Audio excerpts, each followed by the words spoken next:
ಹೋಗಿರೋ ಪ್ರೀತಿ ಅಳ್ಕೊಂಡು ಹಾಡ್ ಕೇಳ್ಕೊಂಡು ಪ್ರೀತಿಯ ಪಾರಿವಾಳ ಹಾರಿ ಹೋಯ್ತು ಗೆಳೆಯ ಅನ್ಕೊಂಡು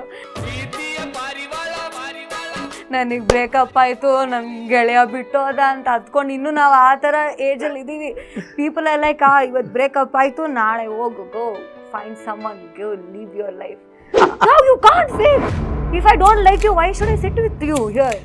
ಇದನ್ನ ಬೇರೆಯವ್ರಿಗೆ ಕೊಡ್ತೀನಿ ಕಂಟೆಂಟ್, ನಾನೇನಕ್ಕೆ ನಿಮಗೆ ಕೊಡ್ತೀನಿ. ರಿಯಾಲಿಟಿ ಹೇಳಿ ಮದುವೆ ಮಾಡಲಿಲ್ಲ. ಸ್ವಲ್ಪ ಹಂಗೆ ಮದುವೆ ಮಾಡಾದ್ಮೇಲೆ ಅಮ್ಮ ಕೊಟ್ಟನು a lot of things. One day she decided ನನಗೆ ಮನುಷ್ಯನ ಜೊತೆ ಇರೋಕ್ಕಾಗಲ್ಲ ಅಂತ ಒಂದಿನ ಡಿಸೈಡ್ ಮಾಡಿದವರು. 26 ವರ್ಷ ಆಯಿತು ನಮ್ಮಮ್ಮ ಮುಖ ನೋಡಿಲ್ಲ ವಾಪಸ್. She is a very strong headed woman and she is ಅವ್ರ ಡಿಸಿಷನ್ ಏನೇ ತೊಗೊಂಡ್ರು ಒಂದ್ಸತಿ ಬೇಡ ಅಂತಂದರೆ ಬೇಡ. She is that kind of woman. ನಿಮ್ಮ ಏಜ್ ಎಷ್ಟಿತ್ತು ಅವಾಗ?